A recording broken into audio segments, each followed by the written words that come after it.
Hello, I'm Crystal Reimer. In the fall of 2021, I began the Silver Leadership Challenge. In that effort, I was mentored and coached by George Wally Vinson. What an honor and a privilege to learn and to be able to be with him and engage with him through this process. My presentation is the 3 E's of a mindful leadership journey. Echo, engage, enhance. Let me unpack that. Echo to me means to resemble and reflect the leadership principles that were gathered during the Bronze Challenge. Engage is to put active energy into something.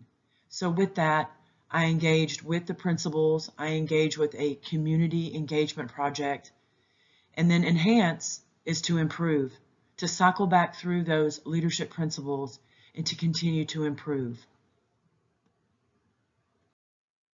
My professional goals for starting the Silver Challenge was one, to use my own skills and abilities of self-awareness and management to guide others, curate a container, create something a space that we could talk and share freely.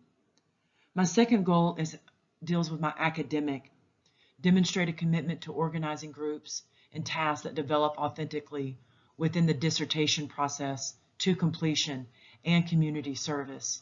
So therefore, I would be using task management skills. My third goal is personal. Be a movement chameleon. My own practice and commitments change and adapt as needed. Where I noticed that I probably needed more was the growth that I needed from the bronze training. I hadn't been really encountering a lot of conflicts, and when I did, I felt like I probably needed to improve upon them. They always seemed heavier and more deeply troubling than ever before. However, through the process of weekly community engagement that I did through the Silver Leadership, I had the opportunity to improve those skills by practicing task management competencies and make effective choices. This had a lot to do with the members that would show up weekly for the Zoom online work. I was able to utilize creative visioning through each week's group's concerns. We kept things positive. We kept our vision of each session intact. Through this community engagement hours with the Mindful Schools year-long grad alumni, the ability to practice new skills enriched the process for all participants. By completing my hours through Zoom with mindful practitioners, I was able to examine strengths, weaknesses, opportunities, and threats. Strengths came through our numbers. My weaknesses were our lack of introspection. Opportunities: build relationships, listen, and understand each other's needs. Threats: felt like not being aware of where we are the most vulnerable. I was able to learn that I could effectively facilitate meetings, conferences, and small group times to accomplish the negotiation of time and space with peers and other speakers that dropped in. Using these skills, this is what I was able to learn. Collaboration, it isn't easy, takes time. Relationship building is always worth it. And conflict with civility always wins.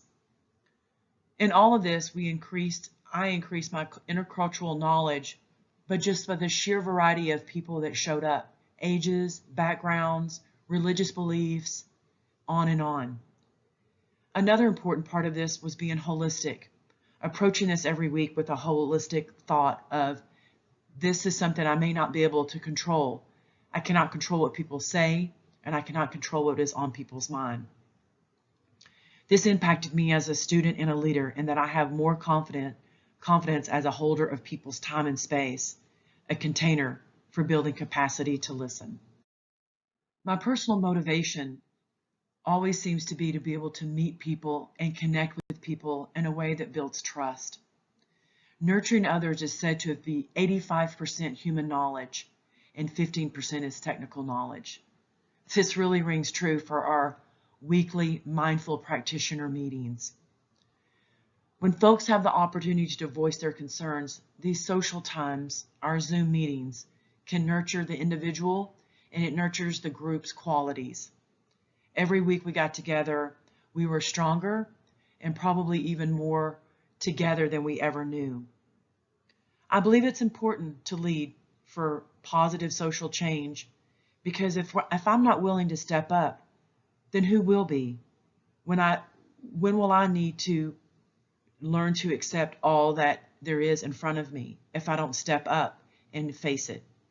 The why that motivates me is just being a small part of what someone's life where they feel heard and accepted. It's a very special invitation. Mindful living must be sustained by the collection and a community of others. Finally, future goals. They're pretty big, and at some point they feel very lofty. But I want to continue to share and present mindfulness as all that I can do to help it fit in to kin programming. To achieve my future goals, I must be a part of a paradigm shift within the field of kinesiology, making it accessible to people, interrelating it to where they are and where the mindfulness practice is, learning who is wanting to learn mindfulness and learning how to be a better sharer of it. And then fourth, inspiring, giving people just the right nudge, just the right coaxing to maybe try something out of their comfort zone. I'll always lead from where I am by being available. I would like to also to develop a mindfulness program within kinesiology. And then thirdly, to create a mindful leadership program within kinesiology. Thank you very much for listening.